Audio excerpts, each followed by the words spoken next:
우리 할렐루야 찬양대 귀한 찬양 감사합니다. 우리 옆에 계신 분들하고 인사하시겠습니다. 사랑합니다. 축복합니다.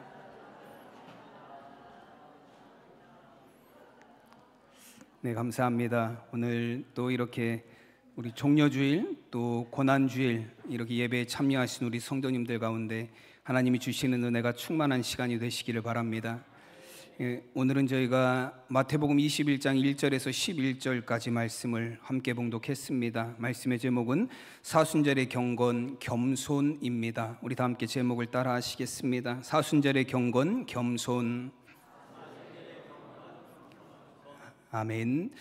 우리가 사순절 기간 동안 계속해서 우리 산상수훈의 말씀을 통해서 우리가 경건에 관한 말씀, 예수님이 우리에게 주신 가르침 중에 경건에 관한 말씀들을 함께 나누었습니다. 또 오늘은 특별히 그 종려주일이자 또 고난주일을 맞아서 우리가 예수님이 예루살렘 성에 들어오시는 사건을 통해서 예수님이 세상에 오신 이유는 힘과 권력으로 세상 나라를 세우시기 위함이 아니라 겸손과 낮아짐과 섬김을 통해서 이 땅에 주님의 나라, 평화의 나라를 이루시기 위해 오셨음을 우리가 함께 말씀을 통해 살펴보도록 하겠습니다.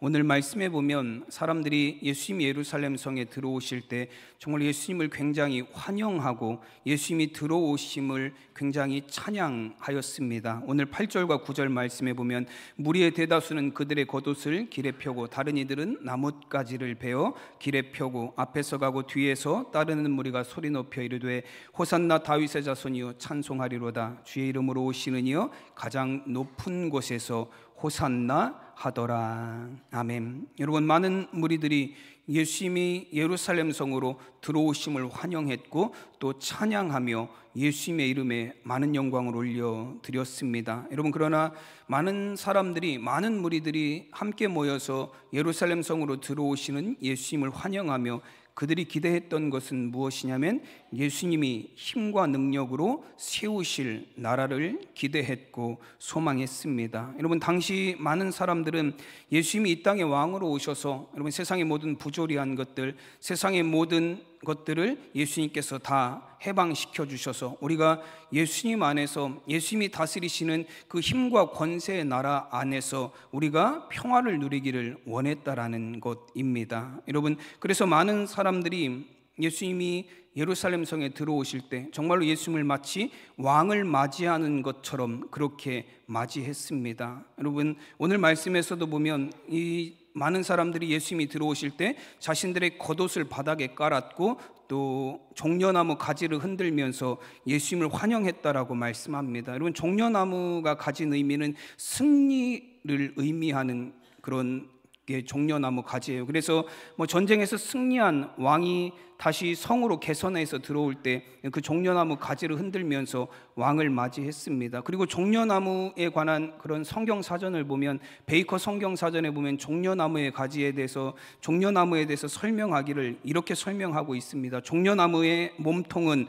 곧고 높게 뻗어 있고 그 끝은 에메랄드빛 깃털로 장식된 왕관과 같다라고 그렇게 기록하고 있습니다. 이 종려나무가 왕을 상징하는 나무예요.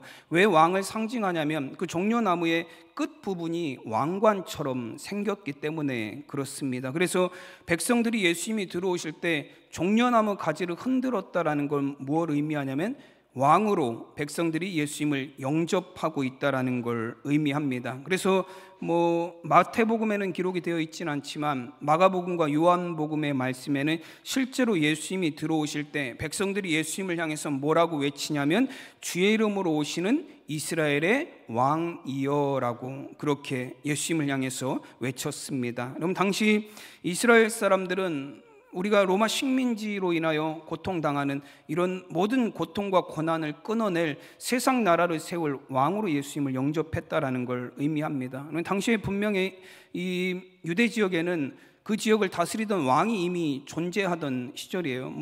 원래 이 유대 지역은 그 헤롯의 그 아들들인 3명의 왕들이 그 유대 지역을 다스렸었죠. 헤롯 아켈라오라는 왕하고 헤롯 안티파스 그리고 헤롯 빌립이라는 왕이 그 이스라엘 지역을 세 군데로 나눠서 다스렸습니다. 근데 헤롯 아켈리오는 AD 6년에 그 즉위에서 이제 폐위당하고, 나중에 누가 와서 그 유대 지역을 다스리게 되냐면 본디오 빌라도, 유대 총독이 와서 그 유대 지역을 다스립니다. 그래서 유대 지역은 빌라도라는 총독이 다스리고, 사마리아나 갈릴리 지역은 이제 헤롯 안티파스라는 왕이 다스리고, 이두메 지역은 헤롯 빌립이라는 왕이 다스리고 있던 시절입니다. 이미 왕들이 존재하고 이미 세상을 다스리는 권세자들, 빌라도라는 권세자들이 존재하던 그런 시대예요. 근데 그런 시대에 백성들이 예수님이 예루살렘 성으로 들어오시는 걸 보면서 예수님을 향해서 이스라엘의 왕이여라고 외치고 있습니다. 여러분, 이건 어떤 사태를 의미하는 거죠?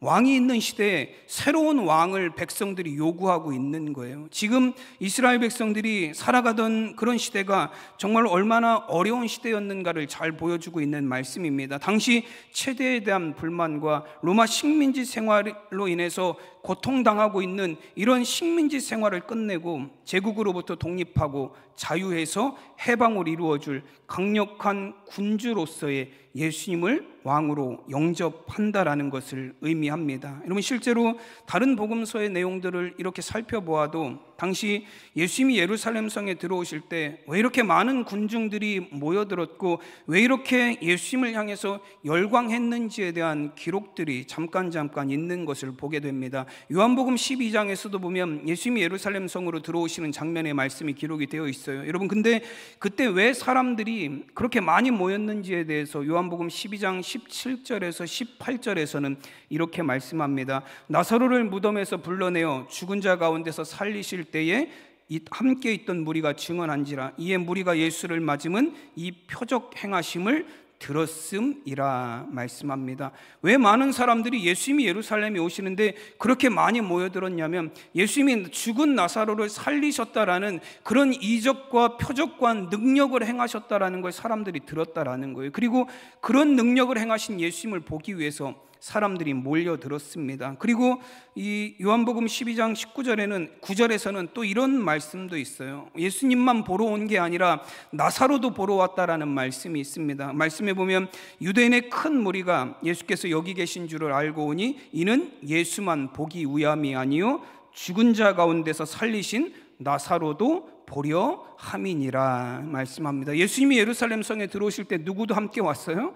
나사로도 함께 왔어요. 그래서 사람들은 누굴 보려고 그렇게 막 모여드는 거예요? 나사로를 보려고. 죽었다 살아났다라는 나사로, 그렇게 능력이 임한 나사로를 보려고 사람들이 그 예루살렘 성으로 몰려들었다라는 것입니다. 여러분, 즉 사람들이 이렇게 많이 모여서 예수님을 기다리고 있었던 이유는 무엇이냐면 예수님의 능력이에요. 예수님 행하신 이적으로 말미암아, 예수님 행하신 권능으로 말미암아 수많은 사람들이 그 예수님의 권능을 보기 위해서, 예수님의 능력을 보기 위해서 예루살렘 성에 모여서 그 예수님을 향해서 예수님 가지신 그 힘과 권세와 능력으로 식민지 생활을 끝내고 정말로 다윗 왕이 다스리던 그런 강력한 나라처럼 우리에게 그런 강력한 나라를 만들어 주시옵소서. 여러분, 이게 당시 예수님을 환영하던 백성들의 여러분 기대였습니다. 요한복음 6장에 보면 이런 일도 있었어요. 예수님이 오병이어 사건이 요한복음 6장에서 나타납니다. 물고기 2마리와 보리떡 5개로 예수님이 5,000명이 넘는 사람들을 다 먹이시고도 남는 기적이 거기서 일어났죠. 근데 여러분, 이런 이적이 나타난 이후에 사람들이 예수님을 붙잡으려고 했습니다. 붙잡아서 뭐 하려고 그랬냐면 예수님을 우리의 임금으로 세우려고 했어요.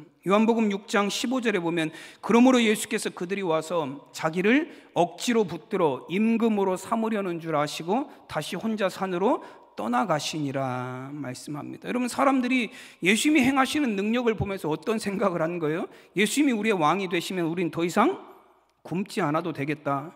예수님이 우리의 임금이 되시면 우리는 더 이상 고난당하지 않아도 되겠다. 예수님의 능력과 권세면 우리가 세상을 편하게 살 수 있겠다. 예수님이 이 나라의 왕이 되시면 우리가 예수님 아래에서 정말로 배부르게 잘 먹고 잘 살겠다라는 생각을 했다라는 거예요. 그래서 그 예수님을 임금으로 삼으려고 예수님을 억지로 붙들었다라고 말합니다. 근데 예수님은 그들을 뿌리치시고 혼자 산으로 가셨다라고 말씀합니다. 여러분, 이게 사람들에게 예수님에게서 기대했던 왕의 모습은 뭐냐면 그런 힘과 권능과 능력이에요. 여러분, 고대 왕들은 그런 일을 해주는 사람들이었습니다. 여러분, 강력한 힘과 능력으로 전쟁에 나가서 싸움에 나가서 승리해서 우리에게 필요한 것들을 남에게서 빼앗아 오는 게 왕의 역할이에요. 왕이 전쟁에 나가서 옆 나라하고 싸워서 이기면 우리나라 백성들은 잘 먹고 잘 살 수 있는 거예요. 전쟁에서 승리해서 그 나라의 것을 빼앗아 와서 우리나라 백성을 배부르게 만드는 게 왕의 역할이었습니다. 여러분, 사무엘상 8장에서도 보면 이스라엘 백성들이 사사시대에 왕을 요구해요. 사무엘에게 가서 우리에게도 왕을 주십시오라고 요구합니다. 이제 우리는 사사들이 다스리는 그런 거 원하지 않고 하나님의 다스림 그런 거 말고 이제는 우리에게도 왕을 주시옵소서라고 이야기합니다. 그때 왕을 달라고 요구하면서 백성들이 사무엘에게 하는 말이 뭐냐면 이런 얘기를 해요. 사무엘상 8장 20절에 보면 우리도 다른 나라들 같이 되어 우리의 왕이 우리를 다스리며 우리 앞에 나가서 우리의 싸움을 싸워야 할 것이니라 하는지라 말합니다. 왕은 뭐 하는 사람이에요? 우리를 대신해서 우리의 앞에 나가서 우리의 싸움을 싸워서 이겨줄 사람이 바로 왕이라는 거예요. 그러니 왕은 어떤 사람이 되어야 돼요? 저처럼 비리비리한 사람이 되면 안 되죠. 왕은 힘 있는 사람이 되어야 돼요. 군대가 강력한 사람이 왕이 되어야 됩니다. 왕은 권력과 권능을 갖고 있는 사람이 왕이 되어야 돼요. 그래서 그 힘으로 전쟁에 나가서 승리하고 우리를 위해서 싸워줄 그런 사람을 왕으로 세워야 됩니다. 여러분, 이스라엘 백성들이 원하는 왕은 어떤 왕이에요? 그런 왕이에요. 우리를 대신해서 로마 제국과 싸워줄 왕, 우리를 대신해서 우리를 이 압제 가운데서 건져줄 왕, 우리를 대신해 싸워서 우리를 승리하게 하실 힘과 능력이 있는 그런 왕을 백성들은 원했습니다. 여러분, 세상 나라를 세워가는 건 힘과 권력이에요. 그럼 세상 나라를 유지하는 근간은 힘에 있고 권력에 있습니다. 여러분, 성경에 등장하는 수많은 제국들이 있어요. 아수르라는 제국이 한때 그 성경 시대를 지배했던 강력한 제국이었습니다. 근데 그 아수르는 어디에 망했죠? 바벨론에 망했어요. 여러분, 아수르를 정복한 바벨론은 고대 근동 지역의 가장 큰 제국을 이루었습니다. 근데 여러분, 그 바벨론은 또 어디에 망했죠? 메데바사의 연합군에 망했어요. 그리고 그 이후에 바사 제국이 또 그 고대 근동 지역을 다스리는 거대한 제국이 되었습니다. 그 바사 제국은 누구한테 망했죠? 마게도니아의 알렉산더한테 망했어요. 그리고 마게도니아가 한동안 그 고대 근동 지역을 다스렸어요. 근데 그 마게도니아는 또 어디에 망했죠? 로마 제국에 망했어요. 여러분, 세상은 힘과 권력에 의해 세워지는 나라들이에요. 세상 나라들은. 여러분, 그 힘과 권력에 의해서 세워진 나라는 어디에 의해서 또 망하게 되어 있어요? 더 큰 힘과 권력을 가진 나라에 의해서 망하게 되어 있습니다. 여러분, 지금 이스라엘 백성들이 기대하는 건 뭐냐면 지금 우리를 지배하고 있는 이 힘과 권력을 예수님께서 더 큰 힘을 가지고 오셔서 우리를 해방시켜 달라는 그런 기대예요. 마치 우리 조상 다윗의 나라처럼 우리 조상 다윗이 다스렸었던 그 강력한 나라의 모습을 지금 이 시대에도 예수님을 통해 이루어지기를 원합니다라는 게 백성들의 기대였습니다. 여러분, 실제로 다윗 왕은 전쟁을 너무 많이 한 왕이에요. 다윗 왕이 하나님의 성전을 지으려고 했을 때 하나님이 그걸 거절하셨죠. 왜 거절하셨죠? 너는 전쟁에 나가서 너무 많은 피를 흘려서 안 된다라고 말씀하실 정도로 전쟁터에서 살았던 왕이에요. 그리고 전쟁에 나가서 계속해서 승리를 했고 그 승리를 통해서 이스라엘이라는 나라를 강력한 나라로 만들었습니다. 그래서 여러분, 우리가 사무엘 그 역대상의 내용들을 보면 당시에 그 이스라엘 주변의 나라들이 이 이스라엘에게 완전 복속한 그런 내용들이 담겨져 있어요. 역대상 18장 2절에 보면 모압 사람이 다윗의 종이 되어 조공을 바치니라 말씀합니다. 역대상 18장 6절 말씀에 보면 아람 사람이 다윗의 종이 되어 조공을 바치니라 말씀해요. 역대상 18장 13절에 가보면 또 에돔 사람이 다 다윗의 종이 되니라 말씀합니다. 여러분, 다윗이 다스리던 시대는 어떤 시대예요? 강력한 힘과 군사로 고대 근동 지역을 다스리고 지배하던 그런 시절입니다. 여러분, 예수님의 예루살렘 성 입성을 기록한 장면의 말씀 중에 마가복음 11장 10절에서는 노골적으로 백성들이 요구합니다. 이런 요구를 해요. 찬송하리로다 오는 우리 조상 다윗의 나라여 가장 높은 곳에서 호산나 하더라. 여러분, 사람들의 외침이 어때요? 직설적이죠. 어떤 나라를 원한다는 거예요? 다윗의 나라. 다윗 왕이 다스리던 그 강력한 나라, 다윗 왕의 군대로 그 지역 주변의 모든 나라들을 복속하고 그들이 종이 되어서 우리에게 조공을 바치던 그 강력한 나라가 지금 예수님이 오셔서 회복되기를 원합니다 라는 그런 기대를 예루살렘 성에 들어오시는 예수님을 향해서 갖고 있었습니다. 여러분, 그러나 예수님의 예루살렘 입성의 장면은 힘과 권력으로 세워지는 세상 나라의 모습을 보여주지 않으셨어요. 여러분, 예수님이 이 예루살렘 성에 들어오실 때 뭘 타고 들어오셨다라고 말씀하시죠? 나귀를 타고 들어오셨어요. 근데 여러분, 예수님이 왜 그 나귀를 타셨다라고 말씀하시죠? 겸손하셔서 나귀를 타셨다라고 말씀합니다. 힘과 권력으로 예수님 이 세상에 온 것이 아니라 낮은 자리에서 겸손함으로, 섬김으로 하나님의 나라를 이루시기 위해서 이 땅에 오셨다라는 거예요. 여러분, 세상 나라는 힘과 권세로 이루어지지만 여러분, 하나님의 나라는, 주님께서 이 땅에 이루실 주님의 나라는 낮아짐으로, 섬김으로 세워지는 나라라는 거예요. 그래서 오늘 4절과 5절 말씀에서는 여러분, 구약의 예언을 통해서 이런 말씀을 주십니다. 이는 선지자를 통하여 하신 말씀을 이루려 하심이라. 시온 하나님 일러스되 시온 딸에게 이르기를 내 왕이 내게 임하시나니 그는 겸손하여 나귀 곧 멍에 매는 짐승의 새끼를 탔도다 하라 하였느니라. 아멘. 여러분, 예수님은 나귀의 새끼를 타셨다라고 말씀하셨습니다. 그 나귀는 어떤 짐승이냐면 멍에 매는 짐승이다라고 분명하게 말씀하고 있어요. 멍에를 매는 짐승은 어떤 짐승들이 멍에를 매죠? 농사 짓는 데 사용하는 짐승들이 멍에를 매요. 여러분, 군대에 전쟁에 나가는 말들은 멍에를 매지 않습니다. 소라든지 나귀라든지 농사에 사용되는 짐승들, 그리고 짐을 운반하고 마차를 끄는 그런 짐승들이 멍에를 매는 짐승이에요. 근데 예수님이 타신 나귀는 멍에를 매는 짐승이다라고 말씀하셨어요. 전쟁에 나가 힘과 권력으로 싸울 그런 힘과 권력의 왕이 아니라 예수님이 이 땅에 오셔서 겸손하게 섬김으로 하나님의 나라를 이루시기 위해서 이 땅에 오셨다라는 거예요. 여러분, 스가랴 9장 9절 예언의 말씀에 내 왕이 내게 임하시나니 그는 공의로우시며 구원을 베푸시며 겸손하셔서 나귀를 타시나니 말씀합니다. 여러분, 예수님이 나귀를 타신 것은 힘과 권세와 세력으로 세상을 구원하려 하시는 것이 아니라 여러분, 겸손과 섬김으로, 낮아짐으로, 십자가에서 죽으심으로 말미암아 온 세상을 구원하실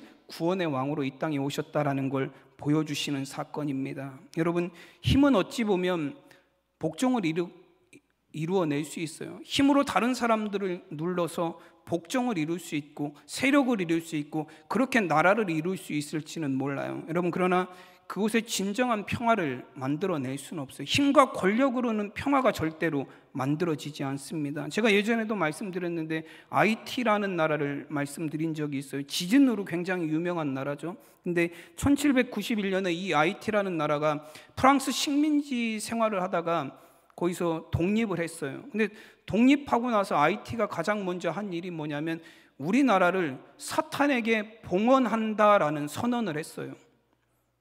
말이 안 되는 말이죠. 사탄에게 나라를 봉헌한다라는 게, 저는 그런 말 들어본 적 없었던 것 같아요. 그전에는 사탄에게 나라를 봉헌한다니, 그런 나라가 어디 있습니까? 근데 왜 이 IT라는 나라가 사탄에게 우리나라를 봉헌한다라고 선언하게 되냐면, 프랑스는 기독교 국가예요. 이 프랑스가 IT에 들어와서 식민지 생활을 이 IT 사람들이 하면서 이 프랑스 IT를 다스리던 프랑스 사람들이 와서 그 IT 전역에 교회를 세웠대요.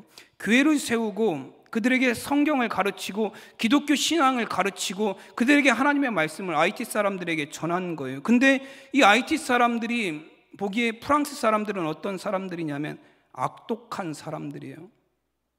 교회를 세우고 예수님의 말씀을 전하는 사람들이지만 얼마나 이 IT 사람들에게 혹독하게 대했는지, IT 사람들은 프랑스 사람들이 자신들을 짐승처럼 대우했다라고 그렇게 말하고 있습니다. 여러분, 이 IT 사람들은 이 프랑스 식민지 생활을 하면서 너무 그 사람들이 악독하게 굴고 너무 심하게 핍박하고 너무 악하게 대해서 이 하나님에 대한 거부감이 생긴 거예요. 그들이 믿는 하나님, 그들이 세우는 교회, 그들이 전하는 성경이 무슨 의미가 있느냐라는 거예요. 그래서 우리는 오히려 하나님 반대편에 서겠다라고, 프랑스 사람들이 믿는 하나님이 아니라 그들이 대적하는 사단 편에 우리는 서서 싸우겠다라고 나라를 사단에게 봉헌한다라는 얘기를 한 거예요.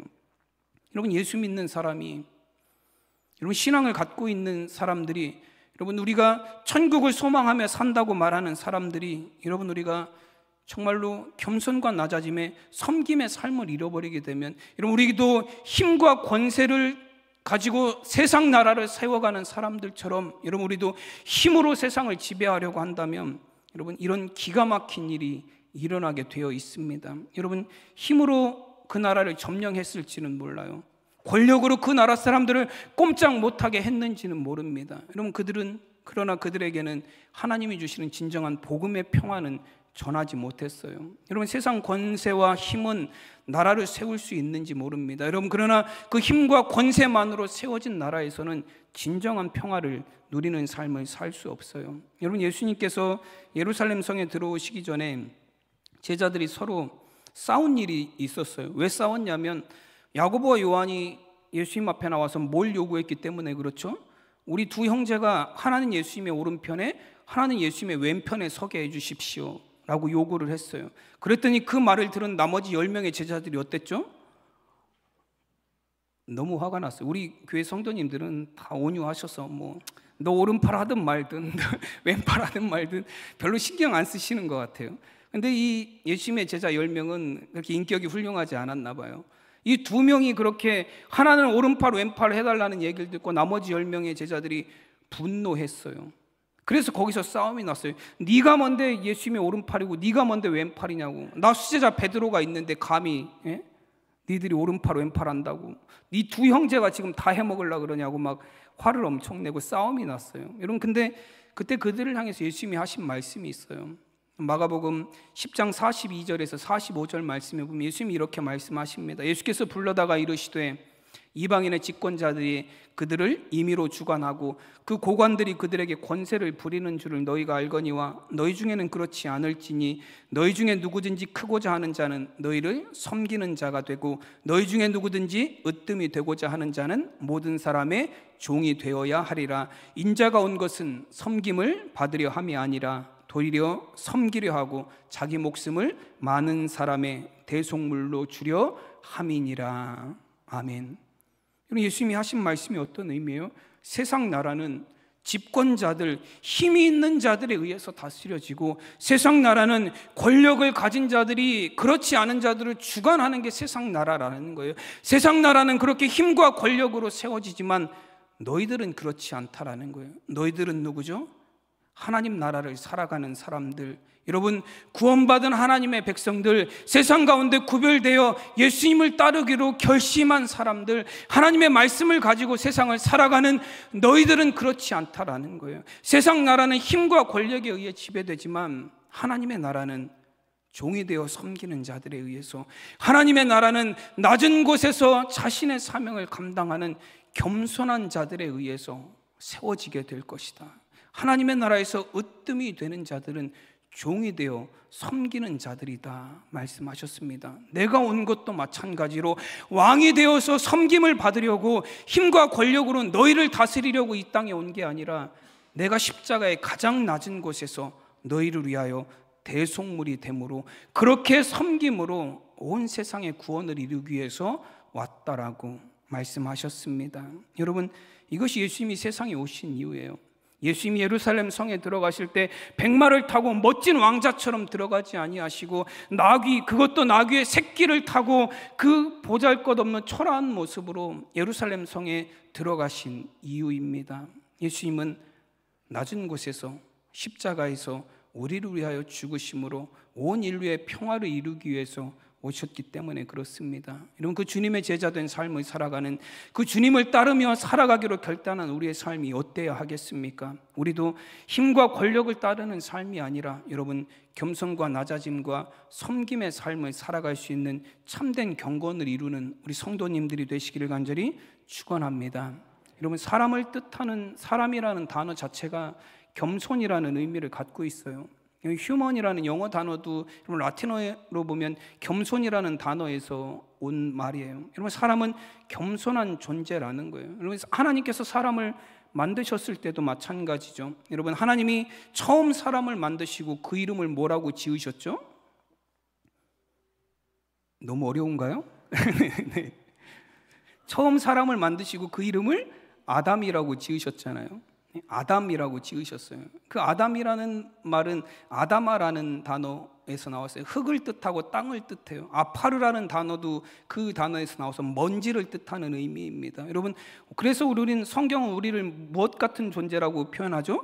먼지 같은 존재라고 표현을 해요.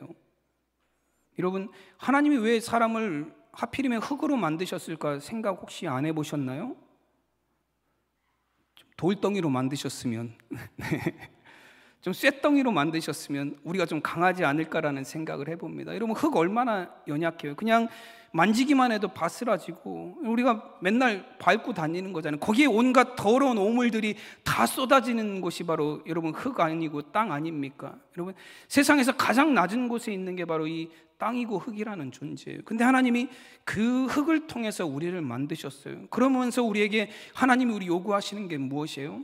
겸손하라는 거예요. 너희는 흙으로 만들어진 존재들이다. 그러나 하나님의 생기가 너희 안에 부어짐으로 말미암아 영혼을 소망하는 삶을 살게 되었다라고 말씀하시는 겁니다. 여러분, 칼릴 지브란의 그 이야기 중에 보면 거울 속에서 나온 사나이라는 이야기가 있어요. 어느 날 한 왕이 거울을 보는데 거울에서 한 남자가 뛰어나왔어요. 자기하고 똑같이 생긴 남자가 뛰어나오더래요. 그리고 그 남자가 이 왕에게 이렇게 물었다고 합니다. 당신은 어떻게 왕이 되었습니까? 라고 물었어요. 그랬더니 이 왕이 뭐라고 대답하냐면 남들보다 지혜로워서 왕이 되었습니다 라고 대답했어요. 그랬더니 그 거울에서 뛰어나온 사람이 왕을 향해서 뭐라고 말하냐면 세상에는 당신보다 지혜로운 사람이 얼마나 많은지 모릅니다 라고 대답을 해요. 그랬더니 왕이 또 다른 대답을 생각했어요.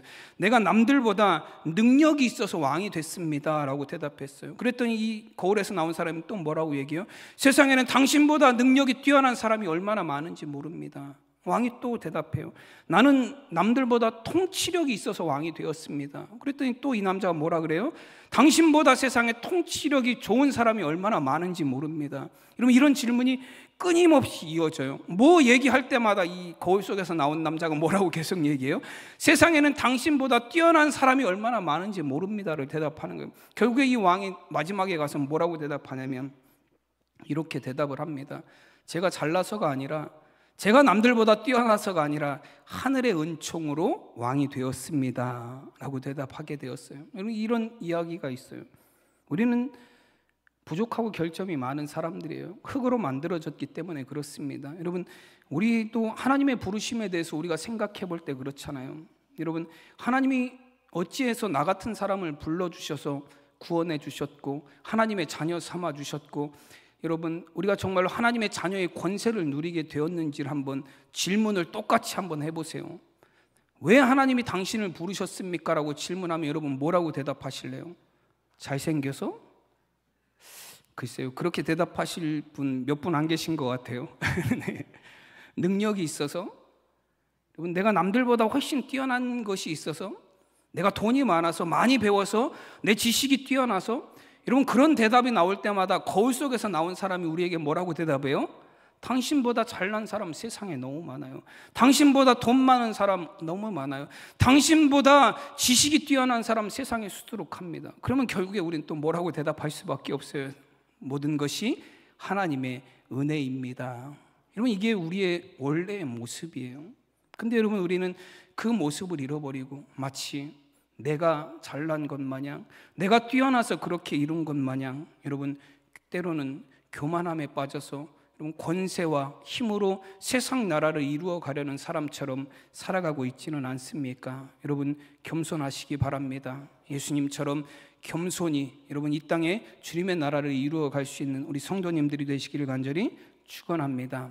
여러분, 한 신부님이 이런 강연을 하시더라고요. 요즘에 유명한 신부님이 나와서 그 유튜브에서 강연을 계속 하시더라고요. 많이들 보신 분도 계신 것 같아요. 근데 그분이 이런 얘기를 하셨어요. 80세 이상 되는 부부들 중에는 금술이 너무 좋으면 아내가 죽고 난 이후에 6개월 안에 남편이 따라 죽는 경우가 많대요.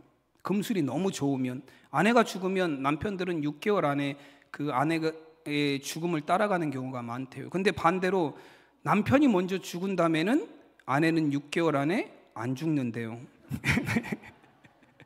아내들은 오래오래 잘 산대요. 남편이 죽고 난 다음에도. 그래서 이 신부님이 하시는 얘기가 이런 얘기를 하시더라고요. 이 사이가 안 좋은 부부가 살면 적막강산, 둘이 적막하다라는 거죠. 그리고 아내가 죽고 남편이 혼자 살면 막막강산, 앞이 막막하다는 거예요. 근데 남편이 죽고 아내가 혼자 살면 금수강산이래요. 네. 그런 얘기를 하시더라고요. 근데 제가 그 얘기를 들으면서 생각을 해봤어요. 왜 아내가 죽으면 남편들은 그렇게 오래 버티지 못하고 금방 아내를 따라가는데 아내들은 남편이 없어도 이게 건강하게 오랫동안 잘 사는 걸까? 그런 생각을 잠깐 해봤는데 그런 것 같아요. 남편들은 가정에서 뭘 상징해요? 힘을 상징하고 권위를 상징하는 게 남편이에요. 근데 아내들이 상징하는 건 뭐죠? 가정에서 섬김을 상징하고 희생을 상징하고 여러분 사랑을 상징하는 게 아내예요. 여러분 남편들은 권위로 가정을 다스려 왔고 또 섬김을 받으면서 살았어요. 그래서 나를 섬겨줄 사람이 없으면 어떻게 되는 거예요? 버티기가 힘든 거예요. 근데 여러분 아내들은 평생을 자녀들을 섬기고 그 남편을 섬기고 평생을 섬기는 삶을 살아왔습니다. 그래서 혼자가 되어도 그 삶이 유지가 될 수 있는 거예요. 평화를 그곳 가운데 유지할 수 있는 거예요. 여러분 정말로 이 땅의 진정한 우리 가정의 진정한 평화를 이루는 건 뭐예요? 남편의 힘과 권위가 아니라 무엇 때문에 평화가 이루어지는 거예요? 아내들의 헌신과 희생을 통해서 평화가 이루어지는 줄 믿습니다. 네. 지금 남편들은 아멘은 안 하셨어요. 네. 여러분 이 땅에 하나님의 평화가 이루어지기를 소원합니다. 예수님이 이 땅에 오셔서 이루실 것은 힘과 권력으로 세워지는 그런 나라가 아니었어요. 예수님이 이 땅에 오셔서 이루실 나라는 예수님의 십자가를 통해서 겸손을 통해서 섬김을 통해서 이루실 하나님의 나라였습니다. 그래서 예수님 말을 타고 들어오신 게 아니라 나귀를 타고 겸손히 이 세상에 오셨습니다. 여러분 정말 우리 사랑하는 성도들의 삶을 통해서도 이런 겸손의 삶이 이루어지시기를 간절히 축원합니다. 예수님이 나귀를 타고 그 성에 들어오셨듯 여러분 우리도 예수님의 뒤를 나귀를 타고 따르는 겸손한 신앙으로 여러분 주님의 나라를 이 땅 가운데 평화의 나라를 이 땅 가운데 세워가는 우리 성도님들 되시기를 간절히 축원합니다. 기도하겠습니다. 하나님의 은혜와 사랑을 감사드립니다. 오늘도 우리 사랑하는 성도들 하나님 성전에 함께 모여 예배하게 하시니 감사드립니다. 하나님 정말 예수님 이 땅의 왕으로 오셨지만 나귀를 타시고 겸손히 예루살렘 성에 들어가셨습니다. 주님이 다스리실 주님이 세우실 나라는 힘과 권세에 의해서 세워지는 나라가 아니라 겸손함으로 하나님 낮아짐으로 섬김으로 세워지는 나라, 그래서 하나님의 진정한 평화가 이루어질 나라였기 때문에 주님 겸손으로 섬기심으로 낮아짐으로 이 땅에 오신 줄로 믿습니다. 주님을 따르는 우리 사랑하는 자녀들, 우리 사랑하는 성도들 모두도 주님이 가셨던 그 겸손의 길을 따르는 삶이 되게 하여 주시옵소서. 감사하며 우리 주 예수 그리스도 이름으로 기도드리옵나이다. 아멘.